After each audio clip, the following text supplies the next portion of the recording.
38 weeks to go, let the games begin. It's a fantasy league. Gonna make some noise within. Got my team assembled, ready to take the crown. I'll dominate this league, tear it down to the ground. I've got my strikers up top, ready to score the goals. Midfield maestro in the show, control the flow. Defensive wall standing tall, won't let them through. Goalkeeper with the gloves, gonna save me too. 38 weeks to go, gonna rule this game. I'm the boss, yeah, I'll take fame with my fantasy team. Gonna rise to the top, no one can stop me. Gonna make them drop. Hello everybody, and welcome to 38 Weeks to Go. So, how are you feeling about that new intro? Let me know. The double game week is done. How is everybody feeling about it? Well, for one, I am pretty happy with how things went. I got over 100 points. 131 points to be exact. All that, and Salah was my captain. That man. Actually, I am removing him now from my team so that I can't choose him as captain. Because his fixtures deceive me and I can't overcome it. So I need to get him out of my team so that I can think freely. I managed to escape my Haaland maximalist beliefs, but I can't get over Salah. I don't know why. So I need to remove him from my team to just be able to think freely. So I lost 16 points to make these transfers happen. And one of those was really unfortunate because I brought in Cunha, then discovered he was injured. So I had to remove him, but then I brought in Mateta. So that was the best thing ever. So I'm happy Cunha got injured. Others would have been very bitter. So I removed Pedro Porro. I removed Son, Muniz, Kelleher, and Bradley. So I had 2 free transfers. And then I just lost points for the rest.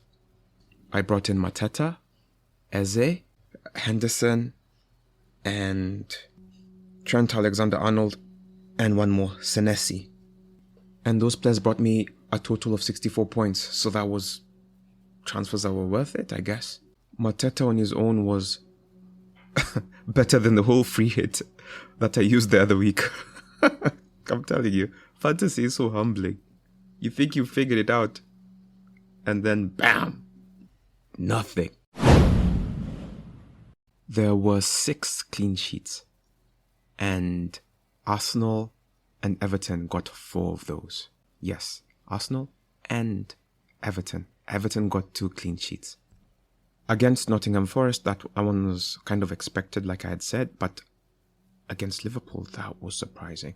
Also, if you look at the goals Everton scored against Nottingham Forest, you're like, okay. These guys want to finish the season strong. Beautiful finishes, beautiful goals. My picks for goals of the weekend, both of them. There were very many high-scoring games. Just last night, Brighton were beaten 4-0 by Man City. Man United beat Sheffield 4-2. Arsenal beat Chelsea 5-0. Luton were beaten by Brentford 5-1. Sheffield were beaten by Burnley 4-1.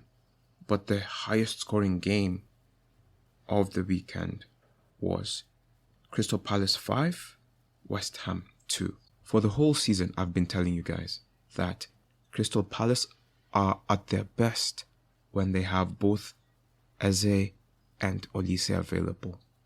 This was just a perfect example of it.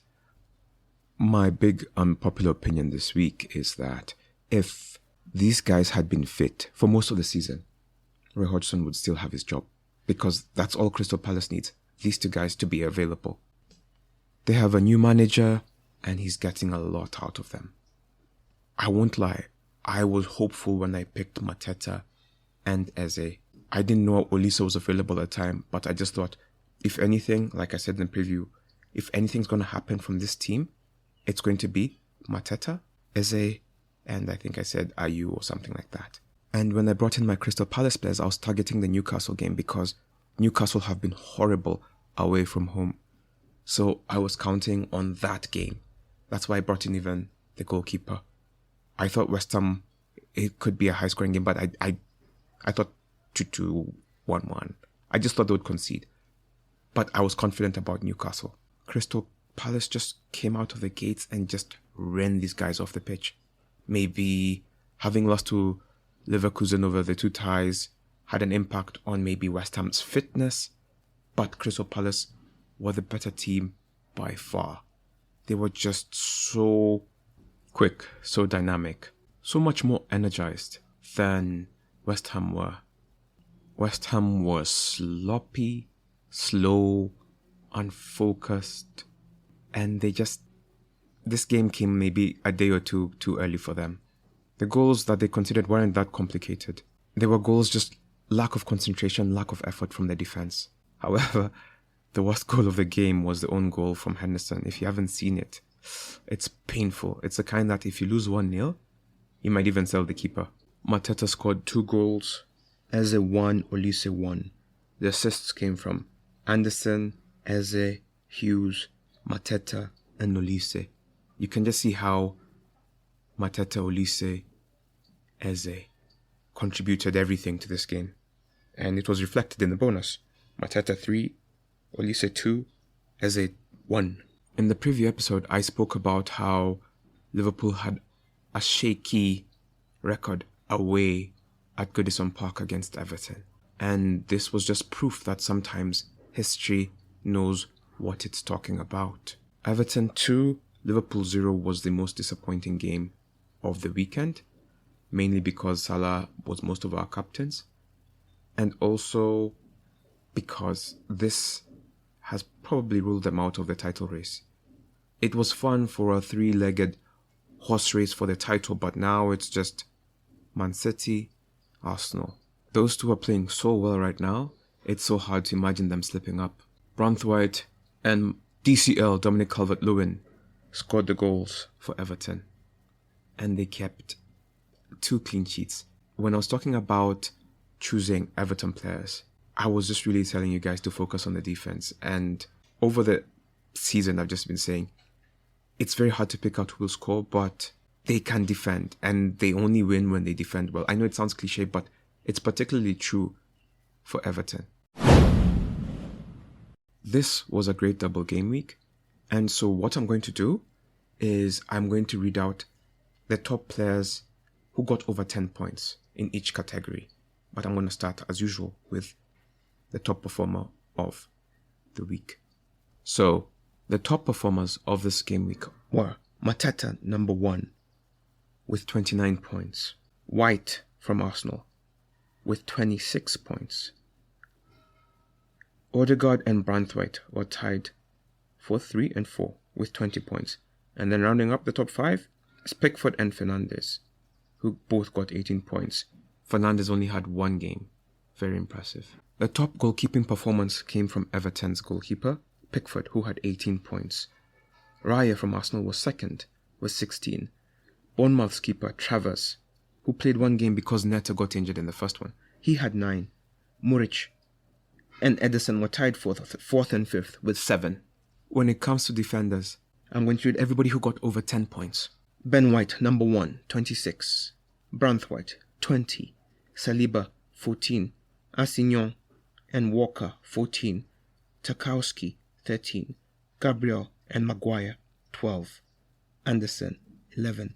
Trent Alexander-Arnold, 10. So those are just the possibilities of defenders you guys could have chosen. When it comes to the midfield, Odegaard was the best midfielder, 20 points. Bruno Fernandes, 18. And I was telling you guys, I've been noticing how good he is because of Melvin's team, where he's been captaining him the whole season. Maybe there was something to that. Bruno Fernandes, second, 18. Havertz, 17. Dwight McNeil, 16, along with Foden. Trossard and Eze and Idrissa Gana Gueye got 14. Leon Bailey and Olise got 13. Hughes and Diogo Jota got 12. Also, Diogo Jota got injured, so don't bring him in. Rice got 11. Gravenbach, Hammer got 10. As always, midfield has been king this season. Strikers weren't that impressive, Mateta, 29 points. Wisa, 13 points. Semenyo, 10. Watkins, 9. And in fifth was a tie between Solanke and Dominic Calvert-Lewin, who had 8. So this was a kind of game week where defense and midfield carried the day. Now for some fun facts. 22,948 managers captained Mateta. Can you believe that? Now, 914 triple captained him. And if you triple captain Mateta, you got 87 points. So just one player beat very many people just being triple captained. Manchester United club members this week were messaged to be told that many tickets had become available because a lot of season holders returned tickets. So the Sheffield game had so much availability. It seems like the fans are not quite happy with what's going on at Old Trafford. This loss for Liverpool was the first time Jurgen Klopp lost at Goodison Park, and it was his last game there. Only 2 Everton managers have won a derby against Jurgen Klopp's Liverpool: Carlo Ancelotti and Sean Dyche. Game week 34 was the 4th highest use of the free hit. Game week 29, of course, was the first one with 1,700,000. Game week 26 was 365,000. Game week 25 was 295,000. And this game week 34 was 283,000. And I'm sure this was a much better use of that free hit. In terms of chips used, and a chip is just like a wild card, free hit, bench boost, triple captain. This was the 3rd highest of the season. Game week 25 had 2.3 million. Game week 29 had 1.8 million. Game week 34, 1.2 million. Crystal Palace's Olise has only made 10 starts this season. In those, he has registered 4 double-digit hauls, and he has blanked 3 times, so he's been a good bet when available. Monitor his fitness, get those points. Pickford's 11th clean sheet of the season has moved him on top of the goalkeeper standings. He has been the best keeper in the Premier League this season, in spite of their struggles. Funny thing I heard the other day, people were calling the match for Everton versus Nottingham Forest the points deduction derby. With his 29-point haul, Mateta joins a list where he is now the 3rd. The list is the most FPL points by a forward in a game week. Number 1 is Rooney with 32. Number 2 is Harry Kane with 31. Number 3 is Mateta with 29. Number 4 is Aguero with 26. These hauls were all in double game weeks. Below them, we have Berbatov with 25, Aguero with 25, Defoe with 25, Suarez with 24, Jesus with 24. Basically, what Mateta did is a big deal. Those are big names. Sheffield have conceded 92 goals. This breaks Derby's 38 Premier League game record. So they've conceded the most in Premier League history while 38 games were still being played. The current holder is Swindon, who conceded 100 when it was a 42-game season. So they can make some history, just not the right kind. With his impressive haul of 26, Ben White moves 21 points clear of the nearest defender, his teammate Saliba, into the top 10 players of the game. Like, he's having an amazing season. He has had 16 attacking returns and 31 clean sheets. His 323 points is the highest aggregate for any defender over the last 2 seasons, with Trippier coming in at number 2 with 306. Basically, get Ben White and forget about it. Now, having said that, 26 is impressive, but where does it rank in the history of the FPL? So, the most points scored by a defender in a game week in FPL history. Number 1, Matty Cash, 29 points. Number 2, John Anarisa, 27 points. Except John Anarisa's was against one team. Watson, 27 points versus Leeds. John Stones versus Palace and Aston Villa, 27 points. And finally, we have Ben White, 26 points versus Wolves and Chelsea. And so that puts him 5th overall. Now, in FPL history, only 2 players have reached the landmark of 20 goals and 20 assists. One, of course, is the GOAT, Thierry Henry, 24 goals, 23 assists. Number 2, Luis Suarez, 30 goals, 25 assists. Now, Watkins is on the verge of that. He has 19 goals and he has 17 assists. So, he just needs 1 more goal and 3 more assists. There are 4 more games left. Anything is possible. Now, in a ranking of Europe's top 5 leagues with at least 30 shots in all competitions, it has been discovered that Nicholas Jackson is ranked second last with a 32% conversion rate. Do you know who dead last is? His boy, Darwin Núñez, with 20%. I hope that convinces you that these 2 people are the same. So, if you're a stats guy, it means that you should replace Darwin Núñez with Nicholas Jackson. Big brain moves, boy. I mean, it's a double game week. What do you have to lose? An upgrade is an upgrade. I have just alluded to it.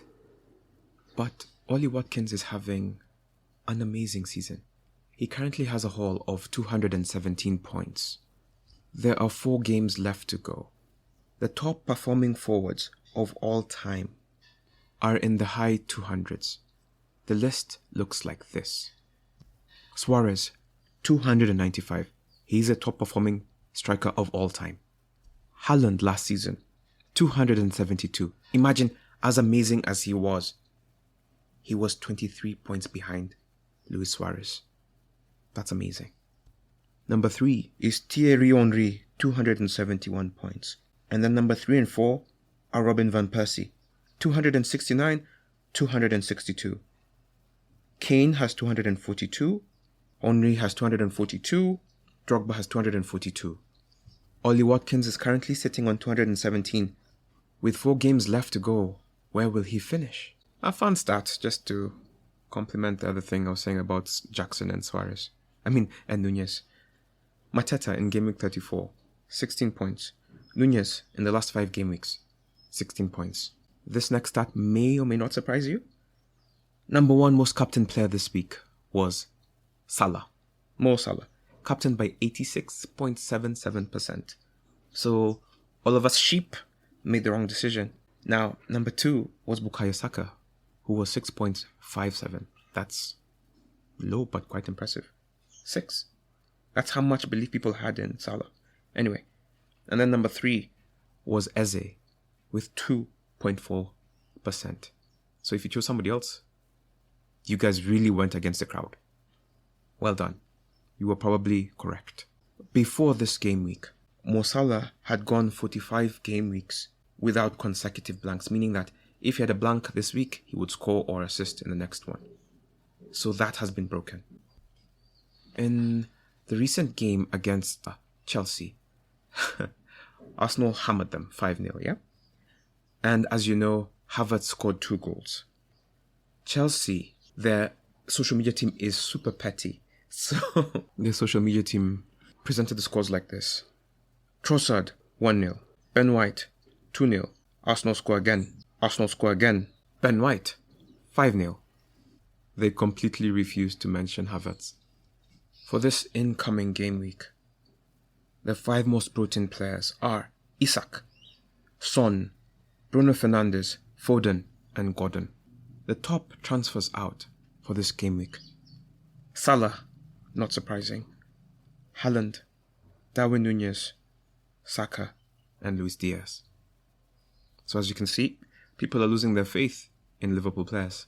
When it comes to our league, Eze was the most brought in player with 10 people bringing him in, followed by Mateta, who was brought in by about 7 players.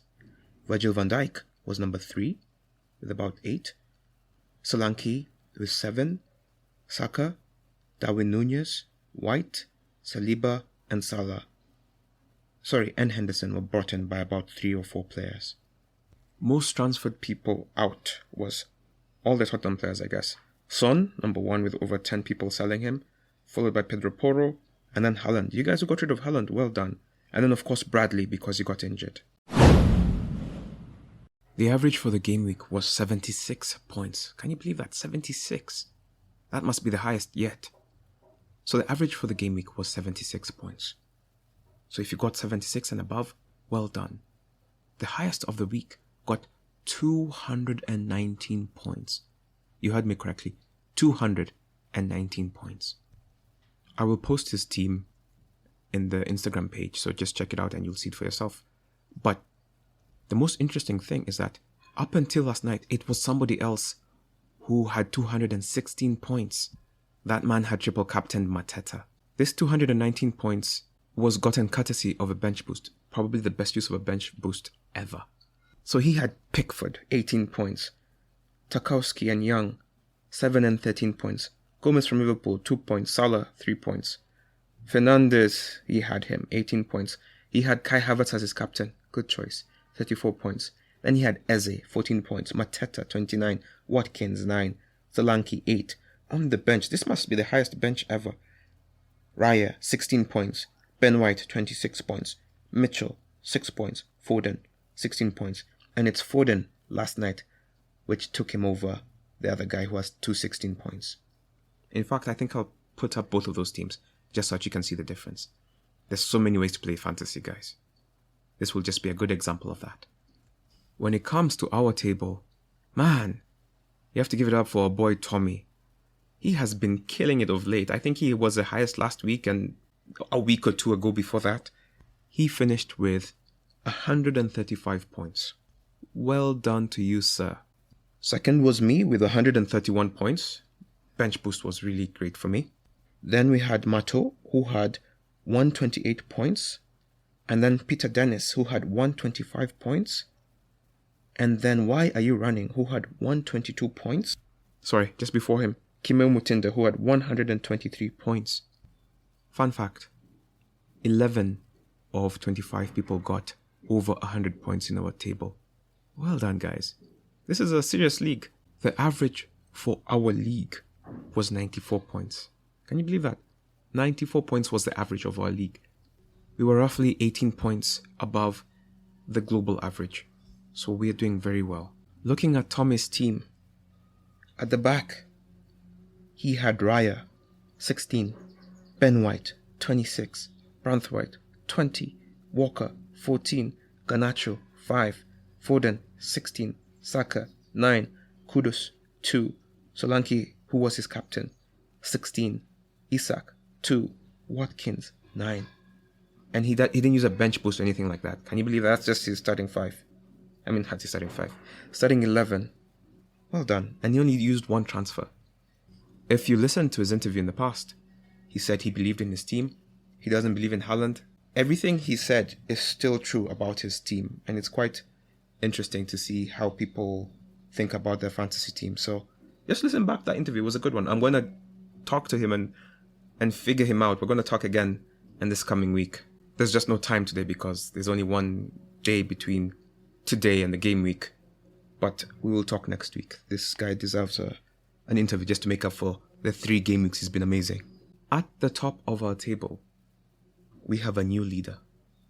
And his name is Vic Nyadi, manager of Vic City. He got 114 points, which gave him a complimentary 2,114 points. 114, 2114. Nice. So that takes him 10 points ahead of Alexander Mutune, Don't Bottle It. He got 94 for 2104. It's so interesting. It seems like there's a rhyming scheme. But he has opened up a 10-point lead over Don't Bottle It this year. Number 3 is Goodness Gracious Me, managed by Sim Nanijua. He has 111 points and he got 2101. Roughly 21 points behind him is Why Are You Running? He got 122 points. He's trying to make up the gap. Keep running, brother. And rounding up the top 5 is Mr. Tommy, who got 135 points, 2057. So he's about 22 points behind Leon. He has also opened up a 40-point gap between him and the previous number 5, LED, who he has overtaken now. Ellie has 2017. At the bottom of the table, you have Jeremiah Obiri, who of course has not changed his team for forever. Captain Haaland, Vice-Captain Rashford, 38 points. If it wasn't for Melvin Katharima, I wouldn't really know how well Bruno Fernandes is doing. It's just by looking at this team that shows me that Bruno Fernandes has been very good over the last 5-6 games. And that is who I'll be replacing Salah with. He got 79 points. He is 70 points clear of Jeremiah Obiri, and I think Jeremiah Obiri is kind of our Sheffield now. He's done. Number 23, Guns N' Moses, Mohamed Jabil, got 79 points. He has 1694. Moses, Team Kubo, has 71 points. He has 1757. Number 21, Tagana, who sleeps through storms, got 92 points. A really good game week. Just 2 below our league average. Can you believe that? That's wild. Anyway, he has 1835. And Kumail Mutinda, who got 123, blew by him for number 20, and he has 1851. With 4 weeks left to go, the table at the top is not yet clear. It's not yet settled. At the bottom, it's pretty much done. But at the top, there's still something to fight for. It's looking even like if Tommy keeps this up, he could win it. But tonight, there is pressure. Vic City, well done. So, looking at the fixtures, it technically is a double game week, but maybe not the kind that we wanted. Chelsea and Spurs are playing twice. These two teams have the most questionable form of everyone. They're so unpredictable. There are definitely points to be had. If you're Chelsea, you're hoping that Palmer is fit, and he's probably going to be the most captained player this weekend, followed by probably Son, who has been disappointing of late. Now, the thing that's really weird about this double game week is that the games are not easy. Chelsea's 2 games are against Spurs and Aston Villa. Are you really going to bring a defender in for that? And then Spurs are playing Arsenal and Chelsea. Are they going to keep a clean sheet in any of those games? I don't know.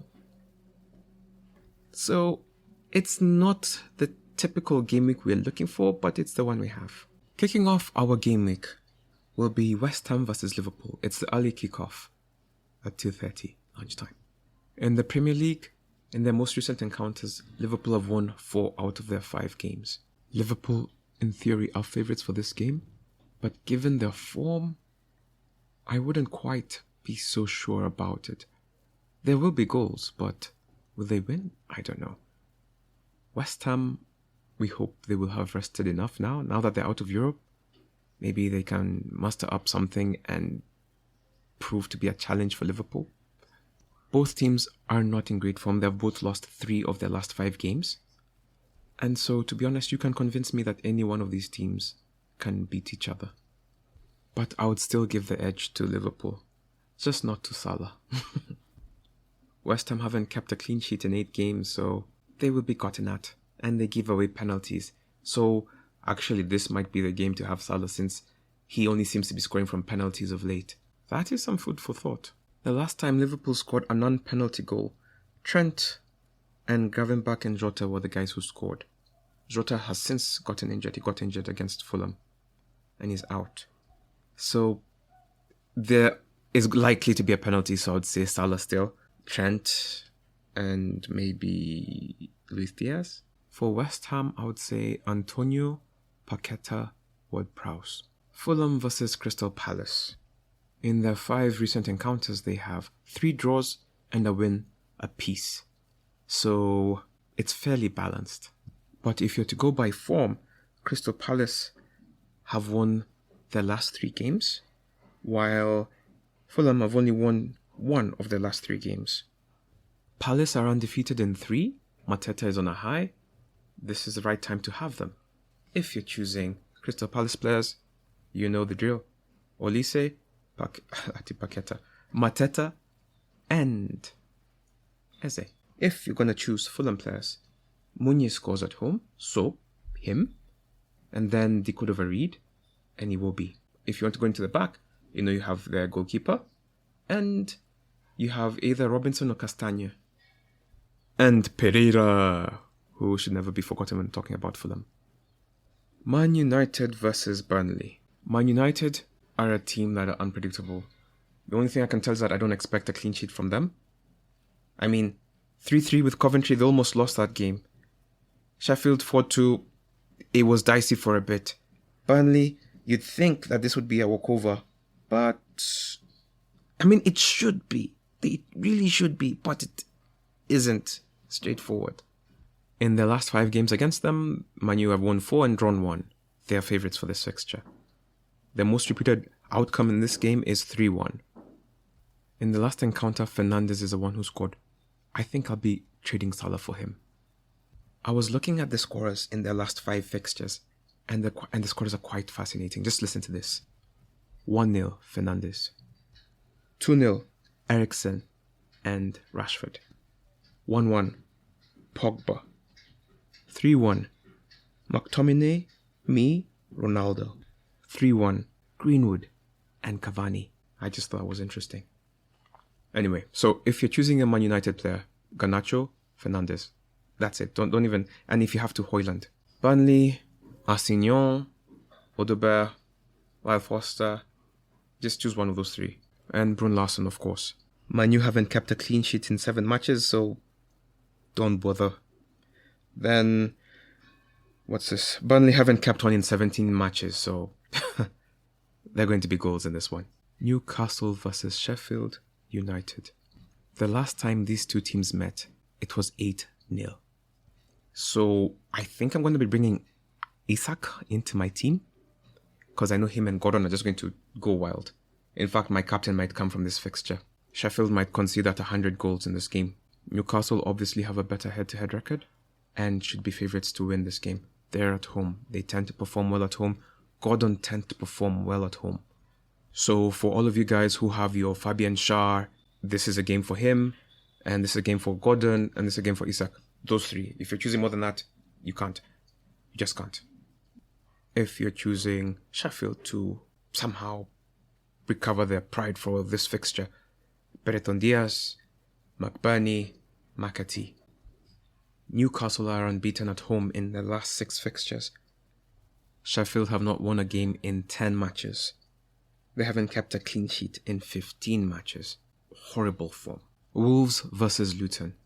By this point, it is clear that the fire that Luton had is gone. They can still score against anybody. They just can't seem to score and win. So they're still good for if you're looking for somebody to score a differential. That's fine. But for them to win, I think pretty much at this point it looks like the season is done, unless probably either Nottingham Forest or Everton get more points deductions. Having said that, in the last 3 fixtures, Luton have drawn twice and beaten Wolves once. Both teams are not in a great patch of form. Wolves have drawn 2 of the last 5 matches and lost the rest. Luton have lost 4 of the last matches and won 1. So 4 losses, 1 win. Wolves have not scored in their last 2 matches and haven't kept a clean sheet in their last 9. Luton haven't kept a clean sheet in their last 14 matches and haven't won an away game in their last 7 attempts. This sounds like it might be ugly and boring, which is weird because these 2 teams play such good football, or rather entertaining football, so I'm expecting goals. 2-2, 1-1, 3-3, something like that. Cunha is back, so I'll be choosing him, the Korean guy, and Ait Nuri. Over the last few matches, Luton haven't had a consistent scorer. So if you choose a guy like Berry or Barkley or Clark or Morris, those are your likely goal scorers. Even Chong, those are the last 5 goal scorers. So you just pick the guy who you think will perform, and good luck to you. Everton and Brentford. These 2 teams have been in good form of late, and it could be hard to pick a winner. Everton have the better recent record in the last 5 games, having won 3 out of the 5, losing 1 and drawing 1. There is only 1 clean sheet in this match, and therefore this might be a game where people score. And if you're looking for goal scorers, Dominic Calvert-Lewin seems to be picking up some kind of form, and Dwight McNeil. After that, just pick your defenders if you believe in a clean sheet in this game, but the odds are that there will be goals.